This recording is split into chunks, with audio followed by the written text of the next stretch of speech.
कौवा और कौवी की यह तीन बातें गौर से समझ लो, कभी गरीबी नहीं भोगोगे।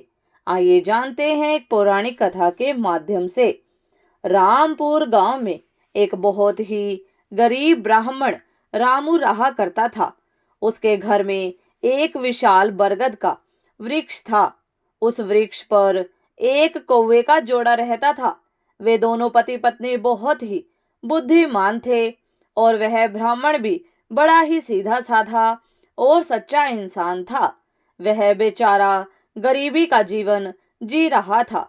ठीक से परिवार का पालन पोषण भी नहीं कर पाता था, लेकिन वह ब्राह्मण उन दोनों कौवा और कौवी का बहुत ख्याल रखता था। उनको खाने को भोजन देता और पीने के लिए पानी देता था। उस ब्राह्मण के दिल में पक्षियों के लिए बहुत दया थी। वह कौवा और कौवी भी उस ब्राह्मण के घर पर बहुत खुश थे। कौवा को अपने लिए भोजन लेने कहीं जाना भी नहीं पड़ता था। ब्राह्मण भोजन उनके घोंसले में ही दे दिया करता था। फिर एक दिन कौवी कौवा से कहती है, पिया जी, यह ब्राह्मण मन का कितना अच्छा है, हमारी कितनी सेवा करता है, परंतु यह आवश्यकता से ज्यादा सीधा साधा है। यह अपने भोलेपन के कारण अपना आत्मविश्वास खो चुका है। यह अपने परिवार का पालन पोषण भी ठीक प्रकार से नहीं कर पाता। कौवा कहता है, हाँ प्रिय, इसके जीवन में बहुत कष्ट है। तब कौवी कहती है, पिया जी, संसार में यह 6 कष्ट बड़े ही दुखदाई होते हैं। पहला दुख है पत्नी का वियोग, दूसरा दुख है अपनों द्वारा किया गया अपमान, तीसरा दुख है बचे हुए कर्ज को न चुका पाना, चौथा दुख है दुष्ट राजा की सेवा करना, पांचवा दुख है दुष्ट पुरुषों की संगत करना और छठा दुख है गरीबी में जीवन यापन करना। इन दुखों के कारण मनुष्य का शरीर बिना अग्नि के ही जलता रहता है। ब्राह्मण को अत्यंत चिंतित और लाचार देखकर एक दिन कौवा और कौवी ने आपस में विचार किया कि हमें ब्राह्मण की कुछ मदद करनी चाहिए। बेचारा ब्राह्मण हमारे लिए कितना करता है, सारे पक्षियों की इतनी सेवा करता है, इसके बदले में हमें इसके लिए कोई काम धंधे का इंतजाम करना चाहिए ताकि इसका और इसके परिवार का जीवन सुख से व्यतीत हो सके। रात भर सोचने के बाद अगले दिन कौवा और कौवी ब्राह्मण से कहते हैं, हे ब्राह्मण देवता, आप राजा के पास चले जाओ और राजा से कहना कि वह अपने यहाँ तुम्हें काम पर रख लें और जिस समस्या को कोई नहीं सुलझा पाएगा उस समस्या को तुम सुलझा दोगे और वेतन के रूप में राजा से रोज 100 स्वर्ण मुद्राएं मांग लेना। ब्राह्मण कहने लगा, हे पक्षियों, इतनी मुझ में काबिलियत कहाँ है जो मैं राजा की समस्या का समाधान कर पाऊं। खैर, तुम दोनों मुझे कहते हो तो मैं चला जाता हूँ। कौवा और कौवी के कहने से वह गरीब ब्राह्मण राजा के दरबार में पहुंच गया और जैसा जैसा दोनों पक्षियों ने उसे समझाया, ब्राह्मण ने राजा से वैसा ही कह दिया और हर रोज वेतन के रूप में 100 स्वर्ण मुद्राएं भी मांग ली। राजा कहने लगा, ब्राह्मण, जानते हो 100 स्वर्ण मुद्राएं हमारे यहाँ मंत्री को भी नहीं मिलती है और तुम हमसे 100 स्वर्ण मुद्राएं पाना चाहते हो। ब्राह्मण ने सिर झुकाकर उत्तर दिया, हाँ महाराज, 100 स्वर्ण मुद्राओं से कम नहीं लूंगा। उधर मंत्री ने ब्राह्मण को देखा कि उसका रंग सांवला है, शरीर बहुत कमजोर है, मैले कुचैले फटे पुराने वस्त्र हैं, सिर पर फटी हुई पगड़ी बंधी हुई है। उसका चेहरा बता रहा था कि वह ब्राह्मण बहुत ही गरीब है। फिर भी मंत्री को न जाने क्या सूझी। उसने राजा से कहा, महाराज, इसे आप 100 स्वर्ण मुद्राएं वेतन में रख लीजिए। यह ब्राह्मण गरीब तो है, पर जब 100 स्वर्ण मुद्राओं से कम में नहीं मान रहा है तो जरूर इसमें कोई न कोई काबिलियत जरूर होगी। राजा बोला, मंत्री जी, यदि मैं इसे 100 स्वर्ण मुद्राओं में रोज पर रख लूंगा तो क्या दूसरों के साथ अन्याय नहीं होगा? हमारे पुराने दरबारी इतने रुपए नहीं पाते हैं। मंत्री ने फिर कहा, महाराज, ब्राह्मण यदि 100 स्वर्ण मुद्राएं पाने की जिद कर रहा है तो जरूर कोई न कोई विशेष बात इसमें होगी। इसके चेहरे को देखकर किसी निष्कर्ष पर मत पहुंचिए। मंत्री के बार बार आग्रह करने पर राजा ने ब्राह्मण को अपने यहाँ रख लिया। फिर शाम को राजा ने उस ब्राह्मण को 100 स्वर्ण मुद्राएं दे दी। 100 स्वर्ण मुद्राएं लेकर वह ब्राह्मण अपने घर आया और वह मुद्राएं उसने अपनी पत्नी के हाथ में थमा दी। उसकी पत्नी ने आज पहली बार इतना धन देखा था। उसकी आंखें फटी की फटी रह गई और कहने लगी, आप इतनी स्वर्ण मुद्राएं कहाँ से लाए हो? ब्राह्मण ने कहा, देखो, डरने की कोई आवश्यकता नहीं है। यह मुद्राएं कहीं से चुरा कर नहीं लाया हूं। मैं इन दोनों कौवा और कौवी के कहने से आज राजा के दरबार में गया था और राजा से 100 स्वर्ण मुद्राएं वेतन रोज पाने वाला काम मांग लिया। फिर मंत्री की सिफारिश पर राजा ने मुझे रख लिया। लेकिन मैं यह सोचकर हैरान हूं कि राजा ने रख तो लिया, परंतु कभी कोई ऐसा काम आ गया तो मैं उसे हल कैसे करूंगा? तभी कौवा ने हंसते हुए कहा, ब्राह्मण देवता, घबराइए मत। देने वाला तो ईश्वर है। जब वह देता है तो छप्पड़ फाड़ कर देता है। जब उसने दिया है तो समाधान भी वही बताएगा। आज ब्राह्मण को उन दोनों कौवा और कौवी के फैसले पर बहुत खुशी हो रही थी। अब तो हर रोज ब्राह्मण को राजा के दरबार से 100 स्वर्ण मुद्राएं मिलने लगी। ब्राह्मण वह मुद्राएं लाकर अपनी पत्नी को दे दिया करता। ब्राह्मण की पत्नी ने पहले तो उन मुद्राओं से अपनी रोजमर्रा की जरूरत को पूरा किया और बचे हुए पैसों को ब्राह्मण और ब्राह्मणी ने कौवा और कौवी को दे दिया और कहा कि इन मुद्राओं पर तुम्हारा भी अधिकार है। फिर उन स्वर्ण मुद्राओं को कौवा और कौवी परोपकार के कार्य में लगाने लगे। वह उन मुद्राओं से गरीबों को खाना खिलाने लगे, जंगल में रहने वाले पशुओं के लिए पानी की व्यवस्था करते और धीरे धीरे उन दोनों पति पत्नी ने ब्राह्मण की सहायता से एक पाठशाला खुलवा दी ताकि गरीब लोगों के बच्चे जो पैसे की कमी के कारण पढ़ नहीं पाते वह भी पढ़ सकें। अक्सर बहुत से गरीब बच्चों का भविष्य भी गरीबी के कारण सिमट कर रह जाता है। उनके अंदर की उठने वाली योग्यता को धन न होने के कारण पंख नहीं मिल पाते हैं।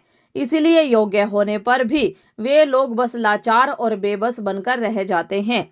कौवा और कौवी ने उन रूपों से नगर के हर एक भूखे और बेबस की सहायता की। उधर राजमहल में ब्राह्मण को देखकर दूसरे दरबारी उससे जलने लगे। वे हमेशा सोचते रहते थे कि मंत्री की मूर्खता के कारण यह ब्राह्मण रोज 100 स्वर्ण मुद्राएं ले जाता है और राजा साहब ने अभी तक इससे कोई 100 स्वर्ण मुद्राओं वाला काम भी नहीं लिया है। फिर एक दिन ऐसा हुआ कि उस ब्राह्मण की परीक्षा का समय भी आ गया।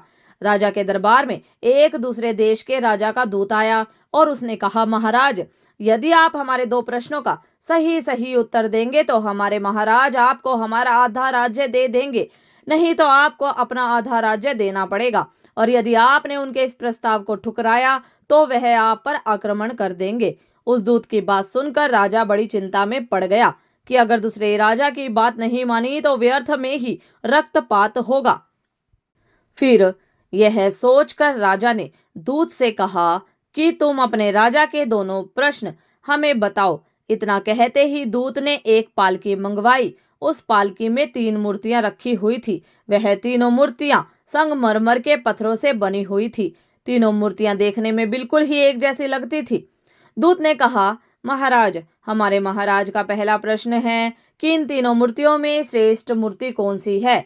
यह सुनकर राजा और शमशद दरबारी सोच में पड़ गए कि मूर्तियां तो दिखने में एक जैसी ही है, फिर इनमें श्रेष्ठ सिद्ध कैसे हो सकेगी? राजा सहित राजा के सभी दरबारी उन मूर्तियों में अंतर सिद्ध नहीं कर सके। तभी अचानक मंत्री को याद आया कि हमने 100 स्वर्ण मुद्राएं वेतन वाले एक ब्राह्मण को किस लिए रखा है। उसने तुरंत उस ब्राह्मण को बुलवाया और उसे तीनों मूर्तियों में अंतर ढूंढकर श्रेष्ठ सिद्ध करने के लिए कहा। बेचारा भोला भाला ब्राह्मण मूर्तियों को देखकर आश्चर्य में पड़ गया कि इन तीनों मूर्तियों में अंतर को कैसे पता किया जाए। यदि नहीं बता पाया तो राजा नौकरी से निकाल देगा। अब तो दरबार में जलने वाले लोग भी सोचने लगे कि आज इस ब्राह्मण का खेल खत्म हो जाएगा। काफी देर मूर्तियों को गौर से देखने के बाद भी ब्राह्मण को कुछ समझ में नहीं आया तो ब्राह्मण ने कहा, महाराज, इन मूर्तियों को एकांत कक्ष में रखवा दीजिए, तब तक मैं घर होकर आता हूँ। लौटकर मैं इन तीनों मूर्तियों में अंतर को आपको जरूर बता दूंगा। इतना कहकर ब्राह्मण अपने घर को चला गया। उधर राजा ने उन तीनों मूर्तियों को एकांत कक्ष में रखवा दिया। ब्राह्मण सीधा अपने घर गया और पूरी बात कौवा और कौवी को बताई। यह बात सुनकर कौवा ने कहा, ब्राह्मण देवता, जब तीनों मूर्तियां दिखने में एक जैसी है तो अंतर जरूर उनके अंदर होगा। तुम एक काम करना, एक पतला सा तार उन मूर्तियों के कान में डालना वह तार कहाँ निकलता है, यह बात आकर मुझे बताना, मैं आपको उनका अंतर समझा दूंगा। अब तो ब्राह्मण तुरंत राजमहल में गया और मूर्तियों के पास गया और एक पतला सा तार उनके कान में डालकर देखने लगा। पहली मूर्ति के कान में तार डाला तो वह तार दूसरे कान से बाहर निकल गया। फिर दूसरी मूर्ति के कान में तार डाला तो वह मुंह से बाहर निकल गया। फिर तीसरी मूर्ति के कान में तार डाला तो वह तार बाहर ही नहीं निकला। ब्राह्मण ने पूरी बात आकर कौवा को बताई। तब कौवा ने उसे समझाया कि मूर्ति के कान के छेद आर पार हैं। इसका अर्थ है कि वह एक कान से सुनती है और दूसरे कान से निकाल देती है, और दूसरी मूर्ति कान से सुनकर मुंह से निकाल देती है। तीसरी मूर्ति कान से सुनकर उस बात को पेट में दबाकर रखती है। यही तीसरी मूर्ति उन तीनों में से श्रेष्ठ है। जो मनुष्य सबकी सुनकर उसे अपने अंदर रखता है, उसे किसी से कहता नहीं है और समय आने पर इसको प्रयोग में लाता है, वही मनुष्य बुद्धिमान माना जाता है। कौवे ने जैसा बताया ब्राह्मण ने वैसा ही जाकर राजा को बता दिया। फिर दूसरे देश का राजा इस उत्तर से बहुत संतुष्ट हुआ। ब्राह्मण के जवाब से सभी दरबारी भी बहुत प्रसन्न हुए और ब्राह्मण की जय जयकार करने लगे। तभी उस दूत ने दूसरा प्रश्न रखा कि ऐसा कौन सा व्यक्ति है जो एक तो मृत से जीवित रहता है और दूसरा जीवित रहने से जीवित रहता है। ब्राह्मण प्रश्न सुनकर फिर भागकर कौवा और कौवी के पास गया। इस बार कौवी ने बताया कि हे ब्राह्मण देवता, इसका उत्तर एक तो आप हैं और एक वैद्य है। जब व्यक्ति मर जाता है तो मरने वाले के अंतिम संस्कार से लेकर श्राद्ध कर्म तक के कार्य करके पंडित ही दक्षिणा लेकर अपनी जीविका चलाता है, और वैद्य मृत्यु की ओर जाने वाले बीमार लोगों को जीवित रखता है और अपना पेट भरता है। ब्राह्मण ने यही उत्तर जाकर राजा के सामने रख दिया। पूरे दरबार में ब्राह्मण की जय जयकार होने लगी। फिर शर्त के अनुसार राजा को आधा राज्य मिल गया। पूरे नगर में ब्राह्मण की इज्जत बढ़ गई। फिर एक दिन राजा ने सोचा कि ब्राह्मण प्रश्न सुनकर अपने घर क्यों जाता था, जरूर कुछ तो कारण था। राजा के पूछने पर ब्राह्मण ने बताया कि उसके घर के बाहर एक बरगद का पेड़ है। उस पेड़ पर एक कौवा और कौवी का जोड़ा रहता है। वे दोनों पति पत्नी बहुत बुद्धिमान हैं। उनके कहने पर ही मैं आपके यहाँ नौकरी कर रहा हूँ और उन दोनों ने ही इन प्रश्नों के उत्तर मुझे बताए हैं। यह सुनकर राजा भी बड़ा खुश हुआ। राजा ने दोनों पति पत्नी को अपने महल में बुलवाया और उनसे पूछा, हे पक्षियों, तुमने यह ज्ञान कहाँ से प्राप्त किया? तब दोनों पक्षियों ने मुस्कुराकर जवाब दिया, महाराज, हमने यह ज्ञान इसी ब्राह्मण से पाया है जिनके घर में हम रहते हैं। यह ब्राह्मण बहुत ही विद्वान है। इन्होंने शास्त्रों का बहुत अध्ययन किया है। जब यह ब्राह्मण शास्त्रों का अध्ययन करता था तो हम पेड़ पर बैठे बैठे सुनते थे। यह इन्हीं की कृपा का फल है। महाराज, यह ब्राह्मण बहुत ही सीधा साधा है। इनमें आत्मविश्वास की कमी थी। यह जीवन भर अपने सीधेपन से गरीबी का दुख भोगता रहा। इस बार इन्होंने हमारी सलाह मानी और यह सफल हो गए। राजा कहने लगा, हे पक्षियों, मुझे तुम पर बहुत गर्व है। तुमने एक लाचार ब्राह्मण का मान बढ़ाया, साथ ही इस राष्ट्र का नाम रोशन किया है। मांगो, तुम क्या मांगना चाहते हो? तब कौवा कहता है, महाराज, मैं चाहता हूँ कि हमारे नगर में सभी जीव जंतुओं का जीवन सुखमय हो और कोई भी पक्षी या कोई भी जानवर भूख या प्यास के कारण न मरे। कौवी कहती है, महाराज, मैं चाहती हूँ कि हमारे राज्य में बेटों की तरह ही बेटियां भी शिक्षा प्राप्त करें। कहते हैं, जहाँ नारी अज्ञानता के अंधकार में भटकती है वहां पर कभी सुख शांति नहीं आ सकती।